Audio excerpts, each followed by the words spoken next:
part of the Press Play Podcast Network.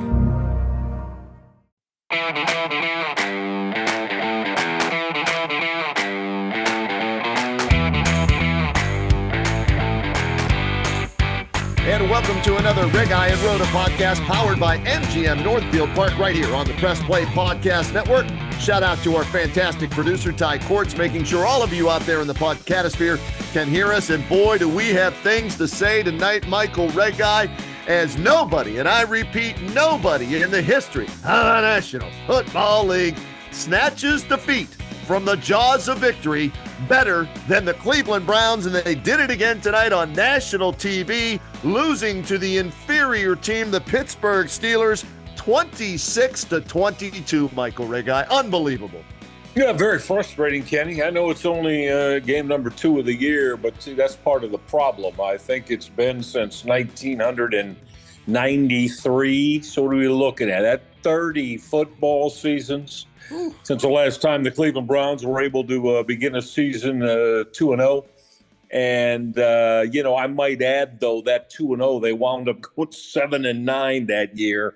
But look, I mean, we've been talking about the Browns as being a division winner and with an opportunity to, 10, 11 wins and be a playoff team. Well, you're not going to get there, and you don't do it with that type of football tonight. You can't turn the football over 4 times. That absolutely destroyed drives. 3 of them, I believe, were in Pittsburgh territory. So just so many errors that this team made. And then you compound it all, Kenny, with the absolute devastation of losing maybe the best running back in the National Football League for the entire year, as the injury to Nick Chubb. Of course, you won't get the bottom line full on it until tomorrow, but I think we all know it's not good, and it's more than likely going to cost Chubb the entire 23 season. And that's a damn shame. Reg, did you see the reverse angle of it? Did you see? I did. Okay. Yeah. And when I saw that angle, flashback, 2002 season, 2003 BCS National Championship game, Willis McGahee flashed into my head in a split second as soon as I saw that hit by Fitzpatrick on Nick Chubb. He's done for the year. I'm not a doctor. I don't play one, or I try and play one occasionally on the radio and that, and I'll play one here tonight. I don't need to be a doctor to know that that is a catastrophic injury for him, and I'll be shocked if he comes back in any way, shape, or form this year. Heck, you got to start thinking about his career after how bad that looked, Michael Reghi. Yeah, there's no question about that. And I believe it was inside the 10-yard line. And, while I really appreciate Minkah Fitzpatrick as a football player, I just don't know if there's a need to go down low there, Ken. Yeah. I just I've been thinking about it, and I'm not sure I see that from his perspective for going down that low to make that hit on Chubb. I don't think you'll see it that way very often at that spot in the football field from a defensive back. And I think it's going to be very, very interesting, the fallout that comes from this. And the conversation is going to be generated, and if there is anything that comes of it. Don't know. A lot of people already, and I'm not just talking about Cleveland fans, starting to question and term that as a dirty play, for lack of a better word phrasing. So we'll see. We'll just have to see how it all plays out. I was surprised that Fitzpatrick went down below the knees to make that hit on that spot in the football field. Reg, like I said, I thought of McGahee. I questioned, the hit and how low it was, because on quarterbacks, you're not allowed to do that, right? Well, there he goes low and wipes him out, not only to keep him from getting in the end zone, but wipes out his season, maybe his career. We'll have to wait and see. So, yeah, it'll be interesting to see the fallout on that. So, yeah, not only do you lose Nick Chubb, you end up losing the game on top of it. And, Michael, all they had to do tonight, all right, All they had to do was not turn the ball over with that inept Pittsburgh offense. Yeah, Pittsburgh had the one big play to Pickens, 71 yards, breakdown in communication. That was their only real offensive play the entire night, okay? All the Browns had to do was punt the football. Just don't turn it over. And what happens on the very first play from scrimmage? And Stefanski, Michael, I got to wonder, that first series is scripted, right? That's the best play you could come up with on first down, and you had a week to prepare that, and you're going against a team that can't stop the run. And what do you want to come out doing? You want to come out throwing, and you throw a 4-yard out to your second tight end? I got to question Stefanski's game plan right from the get-go, Michael Reghi. Yeah, well, listen, we have. Last year we did it. I'm not that enamored with Kevin Stefanski as a play caller, Kenny. I thought I made that abundantly clear a year ago on our R&R podcast, and I'm still not. You bring up that very first call tonight, and yes, the first 15, maybe even closer to 20 plays are usually scripted. And, maybe it's time. Maybe it's time that Kevin Stefanski goes and, like he did with Jim Schwartz, goes and gets himself a play caller to relieve himself of the play calling duties. And I guess you'd say, well, fat chance of that happening. The guy was the OC for the minute. I don't give a damn about that. I think he's springing a lot of leaks with the way that he designs, schemes, game plans, and then calls plays on game day. And as I said, you go back to our R&R shows. I started discussing this last year. I'm not real down with him as a play call. I don't think he's creative. I don't think he's very elite. I'll give you, you got a Nick Chubb, maybe the best running back in the NFL. Listen, I understand that. But I'm talking about when there are situations in games that call for something to be a little bit with some strong forward thinking and creativity. What's he got, Ken? It's never there. It's never there. And you tell me that, I have never, of all the years I've had calling games, I cannot remember ever having a quarterback be called for 2 personal fouls for face mask penalties. And yet Deshaun, and they were legit. Yep.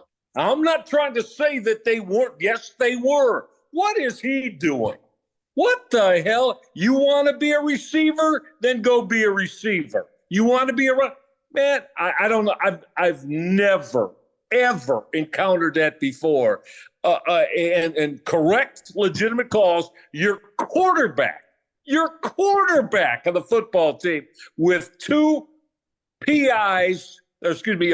personal fouls for face mask penalties while he's got the football. Ridiculous, just ridiculous. And Michael, the first one near midfield, where you're going in maybe for the clinching touchdown to put that game away, and you're forced to punt. And then he does it again after that. He's supposed to be one of the leaders. He's your $230 million. What a waste of damn money it looks like right now through 8 starts, right? 6 last year, 2 this year. Michael, he overthrew a receiver by 20 yards out of bounds late in that fourth quarter. He had trouble reading the defense. He had times where he could have run the football to pick up a first down. There were a few drops. Don't get me wrong. It's, not like the receivers and tight ends and running backs were perfect. And I know they lost Nick Chubb, and that really hurts because Chubb was on his way maybe to a 150, 200-yard day if Stefanski would have given him the ball enough, but he gets hurt. So, yeah, that hurts the offense, but Ford comes in, gives you the touchdown run, and all you had. And so do we blame Watson for making bad play after bad play, or do we blame Stefanski for calling the plays to put Watson in that situation? It's both to me. They both flat out stunk tonight. Yeah, that's exactly right. And again, the Browns are not going to achieve where the bottom line, everybody thinks they will, of being a playoff team if they continue this. I mean, tonight you had Elijah Moore with what? How many times they try to get Moore the football tonight? I know they actually gave him a carry and lined him up in the backfield. Moore had 3 receptions for 36 yards. Njoku had 4 for 48, right. But huge fumble by David Njoku. Yeah. Just huge, killer fumble. And that, again, you cannot turn the ball over like this. Hey, I give Amari Cooper a lot of credit. The guy isn't 100%. He's got the groin situation. He didn't even know if he was going to go tonight. He winds up with 7 catches for 90 yards. But, I mean, you got to they threw the ball to Donovan Peoples-Jones tonight twice. So is that him not getting open, or you just not looking at him? So one or the other. But you got to have guys on the football field that are going to be able to produce for you. And if that's not the case, and you feel like you're giving them ample opportunity, well, then you know what? Then you got to think about making some moves personnel-wise. It's one or the other. It's one or the other. So, and that's where Kevin Stefanski, to me, is going to really have to turn this thing up with the way that he is looking to run his offense, Ken. I don't know of any other way to say it. Now it's going to be even more crucial, right? Without Chubb, more crucial that Stefanski puts everybody in the best possible position to succeed, that you're not hurting this football team. Reg, amazing what a difference a week makes. Last week, 24-3 over the Bengals, feeling great. Defense looked good. Offense came alive in the second half. Pittsburgh stunk the joint out. Their offense still stunk tonight with the exception of one play. I bought into it. Hell, I teased it up to 9.5. I thought the Browns were going to win by double digits tonight. And I thought even that late in the game, if they could have scored that second touchdown, and then Watson does the face mask grab, and they end up, forget my 9.5. The Steelers win it outright. The Steelers defense tonight, not the Browns defense, the Steelers defense tonight with 5 sacks, 4 turnovers, 2 touchdowns. They scored 14 points for the Pittsburgh Steelers. And so you take that away, and that's 12 offensive points for the Pittsburgh Steelers. And like I said, all you have to do is not turn the ball over and the Browns win this game. But no, OIC, only in Cleveland can a team pull off tonight what the Browns pulled off. And then the icing on the cake, you lose your best player, Nick Chubb, for the rest of the season. Michael, I went from last week thinking they're a division contender to right now, after seeing Watson play 2 games and losing your best player. Okay. Baltimore's now 2-0. Browns are 1-1. Pittsburgh's 1-1, and the Bengals are 0-2. So Baltimore looks like the class of the division. And I know we can overreact early, but now Watson is 4-4 as a starter, and no excuses tonight to Deshaun Watson. There wasn't rainy weather tonight. It was a beautiful night for football, and he still stunk throwing the damn pigskin all over the field.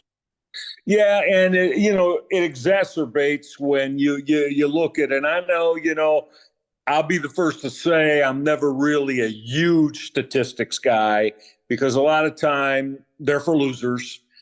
But Kenny, I think tonight, when you go put up 408 yards of total low, I mean, Pittsburgh at 250, right? 250, over 5 yards of play for the Browns. You got 21 first downs tonight. Not a good night third down wise, though. That's 5 of 17. There's a big area Deshaun Watson has got to get cleaned up. Kenny, time of possession. You ready for this? Almost 12 minutes more. Jesus. For the Browns. Almost a quarter more. 12 minutes. They had the ball longer than the Pittsburgh Steelers did, and you don't win the football game. I mean, that's you got to do a lot of soul searching with all of that stuff. And again, look, I agree with you, and I agree with you. We got to see far better from Deshaun Watson. We just do. Again, if you can you imagine? I wonder some of the things that the Haslam family is thinking. With their decision to absolutely just open up their checkbook and piggy banks and savings accounts and everything else they got to get $230 million into his coffer. So he's not playing like that right now. And you're right. Again, you can move. Yeah, look, you can do all you want, move the football between the 20s. That's great, and put up those numbers I just said. But man, you got to be able to beat a football team that, as you aptly pointed out, struggles offensively the way that Pittsburgh is doing. If you can't find a way to come up with a win tonight, when you have the football for almost 12 minutes more than your opposition and put together over 150 yards more than they do, something's wrong. Something's wrong. Michael, as I was watching it at Jersey's in Canton with the Stark County Browns backers, there was this look of disbelief on the Browns backers fans with the way Deshaun Watson played and his decision making and his poor throws. And somebody last week said, well, for him getting all that money, $230 million, he needs to be on the money with his throws. He's not even close. He's a waste of money already. And I know it's only 2 games, but there's nothing there I can grasp onto that makes me feel now after 2 games and no weather factors tonight where I say, okay, he's going to be fine. He's going to turn this thing around, right? And there was nothing there tonight that made me feel that way. And so let's do this. I need to pump the brakes a little bit. I need to catch my breath. I need to calm down, as my son Cameron say, Dad, take a chill pill. So let's do this. Let's get a break in here on the R&R podcast powered by MGM Northfield Park here on the Press Play Podcast Network. And then we'll come back and continue the autopsy of the 26-22 loss by the Browns in Pittsburgh. What's up, everyone? I'm Holly Wetzel. And I'm Tybus Powell. And we are your hosts of The Orange is Oranger, a Cleveland Browns podcast on the Press Play Podcast Network. We give you all the dog pound coverage that you'll need to get you through the regular season, hopeful postseason, and I'd say off-season, Tybus, but is there really ever an off-season for this team? Thankfully for our podcast, Holly, there really never is when it comes to the Cleveland Browns. Don't miss our breakdown of each week's matchup, game recaps, and any and all news out of Berea to feed your Browns appetite. As we know, Holly, dogs gotta eat. Yes, they do. So hit that subscribe button and never miss an episode of the Orange is Oranger, Cleveland Browns podcast on the Press Play Podcast Network. Hey everybody, it's Sam Amico from Cavs on the Break NBA podcast. Be sure to give us a listen for all your Cleveland Cavaliers recaps, analysis, breakdowns, draft talk, free agency. The list goes on and on. Give us a listen, Cavs on the Break NBA podcast. Hey, the Roadman Kenny Roda here for the Reghi and Roda podcast in Northfield Park is your home for live and simulcast racing. Catch the excitement of live harness racing every Monday, Wednesday, Saturday, and Sunday evening with a 6 p.m. post time. Wager and win daily on top thoroughbred and harness tracks from around the world with action starting around noon. Free admission, free parking every day at Northfield Park. Looking for new insights on the Cleveland sports scene with a unique side of Cleveland sports history? Then you found the perfect podcast. I'm John Sable. And I'm Scott Sable, and we're hosts of the Sable Brothers on the Baseline podcast, a podcast about Cleveland sports, but not your typical podcast about the land's sports teams. Join us as we embark on a journey of sharing a unique and historical side of Cleveland sports history with the help of some former Cleveland sports stars and other historical figures. All right here on the Sable Brothers on the Baseline podcast, part of the Press Play Podcast Network. And we continue with the postmortem of the Browns' loss in Pittsburgh to the Steelers 26-22 on Monday Night Football, a national TV disaster. And like we said earlier in the show, OIC only in Cleveland can things like this happen on a consistent basis, Michael Reghi. And so the Browns go in, a team on paper champion. That's it, Balboa. You're a paper champion. Remember that? Mr. I T. do. Yeah, you want a real man, lady? Well, Why don't you come on over here to my apartment later? I'll give you a real man. Well, the Browns are indeed paper champions after 2 games, beating the Bengals and then losing to the hapless Steelers offense, but a heck of a defense, scoring 2 touchdowns to give the Steelers that win. And Reg, where do you go from here if you're the Browns? Nick Chubb gone for the year, right? Denzel Ward in and out of the game with injuries. Newsome in and out of the game with injuries. Zadarius Smith in and out of the game with injury. Amari Cooper played hurt, and now he's your best offensive weapon with Nick Chubb out. Now you got to find another run. I mean, where do they go from here? Well, they're going to have to take a real hard look at it. You just gave all the reasons why. Now, Jerome Ford, although he scares me sometimes, Kenny, he scares me with his looking to change direction and change hands with a football in traffic. However, tonight, 15 totes, 105 yards, average 7 a carry. So he's going to be the number one guy. But would you look into the Jonathan Taylor thing with the Indianapolis Colts? Would you reach out to Kareem Hunt and ask him if he have any mind to be able to get ready to play football and come back with the team that he played with a year ago? Those two come to my mind first and foremost. I think I might. I think you got to. You got to bring somebody in. If you're Andrew Berry, you have to explore every option at this point. You just lost your best all-around football player, right? The one guy every game you can count. You can't count on Myles Garrett every game. Hey, no? Did he make a big-time play tonight? I don't remember one. Oh, he got pressures. Oh, he got quarterback hits. Yeah, well, he didn't get his 81st and a half sack like T.J. Watt did. He didn't score a touchdown like T.J. Watt did tonight, right? So I don't see him doing it on a consistent basis. Ain't nobody else on that defense doing it on a consistent basis. Ain't nobody on the offense doing it on a consistent basis outside of Nick Chubb. So you just lost your best football player. So yeah, Jonathan Taylor, what would it take to get him? Kareem Hunt, it's only going to take you signing him to a contract, but is he in shape? Do you look at Dearness Johnson? I don't know if he's on a roster. Who else is out there? I haven't scoured the free agent wire just yet, but those two names you brought up were at the top of my list, just off the top of my head like you. Well, that's it. Or do you want, Pierre Strong? He got a couple of carries tonight. Again, now if you're Kevin Stefanski and the offensive brain trust of this team, we'll ride out with Ford and Pierre Strong. And Kenny, like I said, I saw 3 times tonight. They actually lined Elijah Moore, the receiver, slot receiver they received from the New York Jets in the offseason. They lined him up in the backfield as the running back, per se. They gave him a carry for 5 yards, but that's what your roster is showing right now. You got Ford. I assume Strong is the backup, and maybe they might add some carries here and there for Elijah Moore. That's on the roster currently. But if I'm Andrew Berry, you know what?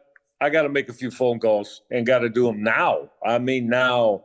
Go see what you can do, and you got to try to find somebody that has had some success as an NFL running back, I would think, to bring in here to give a hand to, because I'm not quite ready to say, Jerome Ford, I could give him 22 carries a game now and everything's going to be fine. I'm not ready to do that yet, Ken. Reg, the wide receiver room worries me now too, right? Oh, yeah. The Steelers lost their best wide receiver in Deontay Johnson. He did not play tonight. The Steelers lost their best run defender in Cam Hayward. He did not play tonight, and yet the Steelers come away with the win, and George Pickens goes 4 catches, $127 and a touchdown, and outran the entire secondary of the Browns. Mm-hmm. And I look at, that's their number 2 guy. He's a number 1 on the Cleveland Browns, George Pickens, if he's here. Johnson's a number 1. So there's not a receiver that scares me either. Amari Cooper, 10 targets, 7 catches. He catches most balls that are near him, but he's not the home run threat. He's more of the possession guy, and they needed his 7 catches for 90 yards tonight. Where would they have been without him in the past game? So that concerns me as well, because Elijah Moore, 3 catches on 9 targets. DPJ, 1 catch on 4 targets. David Bell, 3 catches on 3 targets, but they only went for 27 yards.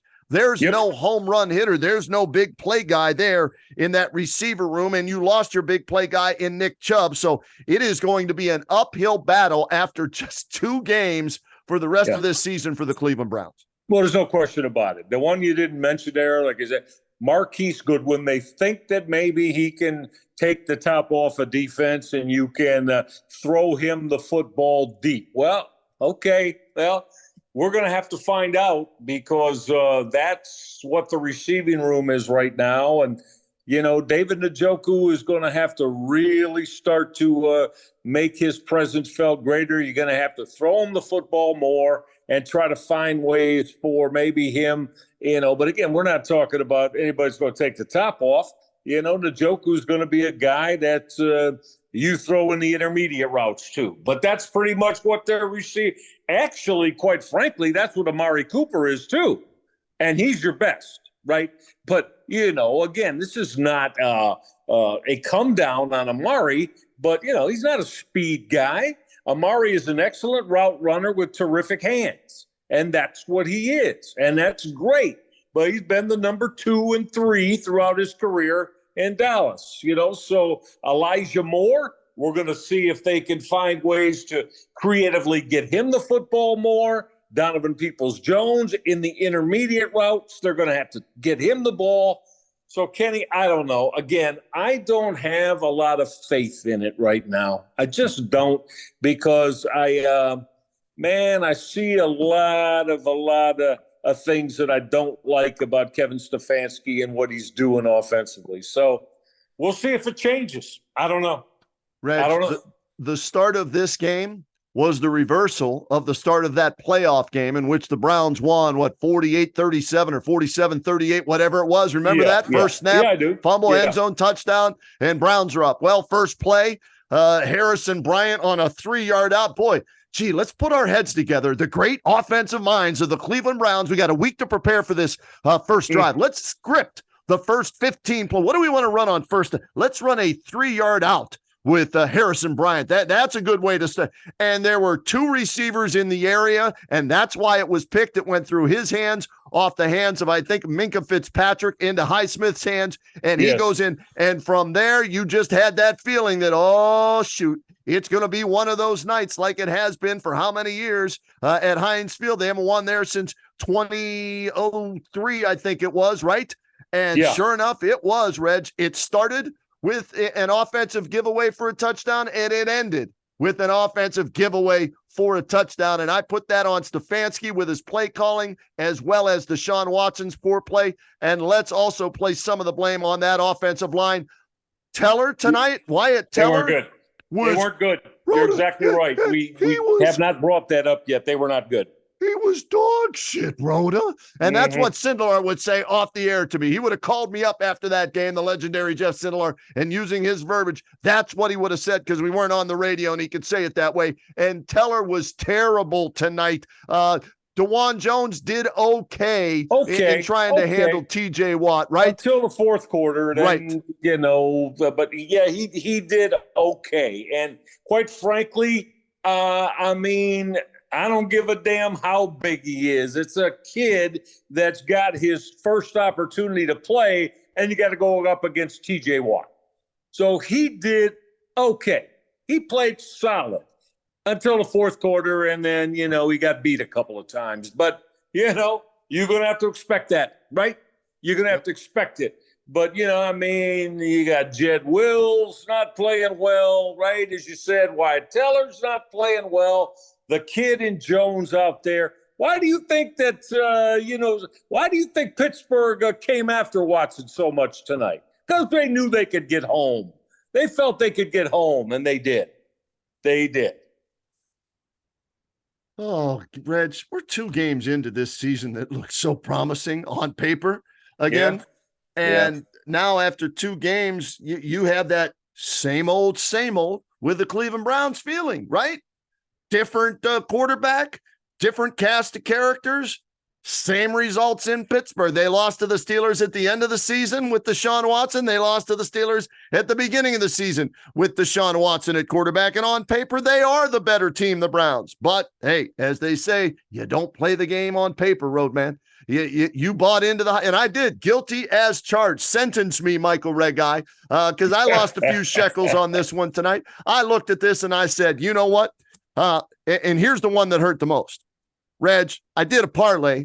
I picked the Browns to win on the money line. Forget the spread, and I'll get to that one that I screwed up on later. I picked the Browns to win on the money line. I picked Watson to throw 1 touchdown and Nick Chubb to score a touchdown and rush for over 74 yards. He goes out in the second quarter on his way to a 200-yard day, possibly, with 64 yards and about to score that touchdown. Yeah, if he stays in the game, doesn't get hurt. You'd have won that parlay. I would have won that parlay. Browns probably would've. win the game, but it just goes to show you how much he meant to this team. And when they lost him, with the exception of one run from Jerome Ford, that offense was stagnant, non-existent. He was the heart of that offense, and your heart was just ripped out right now. It was. We're going to find out a lot about those that feel that Kevin Stefanski is an offensive mastermind. I'm not one of those, by the way, okay? And as always, if this dude X's and O's it and schemes it up and the Browns start offensively having strong performances even without Nick Chubb, I'll give Stefanski his due. But right now, I greatly question whether that's going to be possible with Stefanski trying to find the X's and O's at work. I mean, it's that simple. And now I think, now there's a lot of tape tonight, right? Without Nick Chubb. Yep. You're going to have defenses. Get ready, Deshaun Watson. You better get ready, man, because they're the heat and the pressure and the Russian 5 and 6 against you is going to come in droves now. Why wouldn't it? I mean, if I'm the D coordinator and a head coach of the team playing the Browns, I'm telling our boys, you guys are going to like this tonight because we're crazed dogs today. We're going to go after him from every angle of our defense as much as we can. And I got a feeling, Ken, that's exactly what the Browns are going to have to cope with. Oh, boy, 1-1. The good news is it is early. They're only a game out of first, but like I said, I don't see anything offensively that makes me feel good about this offense improving now with Nick Chubb out, unless they were to go get a Jonathan Taylor to replace him. But what do you have to – do you have what is necessary to give up for Jonathan Taylor? Because, well, you mortgage the future for Deshaun Watson through 8 games. He stinks. Well, for Jonathan Taylor, wouldn't you have to think there'd have to be at least a 2 involved, meaning a second-round pick? Yep. And maybe a 3 or 4 to go along with it to sweeten it up a little? Because now you're the ones that are coming to crawling. You're the ones that want to make this deal. And, if I'm Indianapolis, then it's going to cost you a little bit more. So, again, we'd have to – because of, as you just said, because of everything that was given up, I don't know. How much do they have? How much can Andrew Berry make things happen here with this? I guess we're going to find out in the next few days. Here's the way I look at that Taylor situation, Reg. Obviously, they didn't get what they wanted, right? No. When they told him he could explore a trade. And That's so right. he's on the what is it? The physically unable to perform I list? think he's on the PUP list for the first right? So 4 weeks, games. isn't it? He's got to sit. So they didn't get what they want. So you could go at them and say, hey, what are you not going to play him all season long, right? Okay, we'll give you a 2nd and a 5th. Do you take it or leave it? But they're going to come back in June and say, hey, we know you're hurting. You think you still got a shot at this. We know we don't have a shot at winning the Super Bowl this year in Indianapolis. So how bad do you want him? You're going to have to pony up a future first if you want him. So that's the game of chicken. That's right. That's how it's done. So we'll see if Andrew Berry and the Browns are willing to do that, and if they're willing to reach into the bank and give that up for a running back like a Jonathan Taylor. But I would again. I'd reach out to Kareem Hunt too. Sure. Let's hope he's in shape for Browns fans' sake and the offense, right? I don't know. I haven't seen him working out. Has he been working out at home? I have no idea. Is he in Arizona working out, trying to stay in shape? Because, the Colts were looking at him because of the Taylor situation. Dearness Johnson, where the hell is he at? Who else is available out there? Leonard Fournette, maybe. I think it might be a guy. I'll have to check to see if he's on the free agent running back list here after we're done taping this R&R podcast on the Press Play Podcast Network, brought to you by MGM Northfield Park. So, they got some work to do off the field and a crap ton of work to do on the field, Reghi, on offense. Kenny, I saw Kareem Hunt Saturday night. He was at his alma mater watching the Toledo Rockets play. That's the game I called Saturday night against San Jose State. Now, I didn't get a chance to talk to him, I didn't know he was going to be there. If I knew he was going to be there, I would have, before the game, talked to him. But saw him during the game when we're in a commercial break. There's Hunt down on the sidelines, hanging out. Again, so, I'm up in the television booth. I really can't tell from just from that level, the way he looked. But again, you got to reach out, man. You got to reach out to him because, as far as I know, he still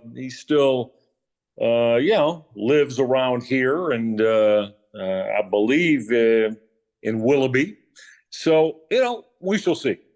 But Andrew Berry's got to get busy and try to make something happen, Ken, because it's the way the roster is constructed right now, and that's not a blame on Berry. I mean, Kenny, nobody can lose Nick Chubb and then feel like the position group's going to be fine.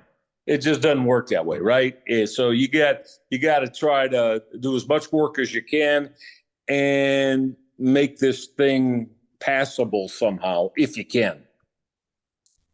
Oh, Reg, 15 more of these to go, man. We'll be all right, buddy. Yeah, they've got, Tennessee at home coming up this Sunday, That's the right. 24th.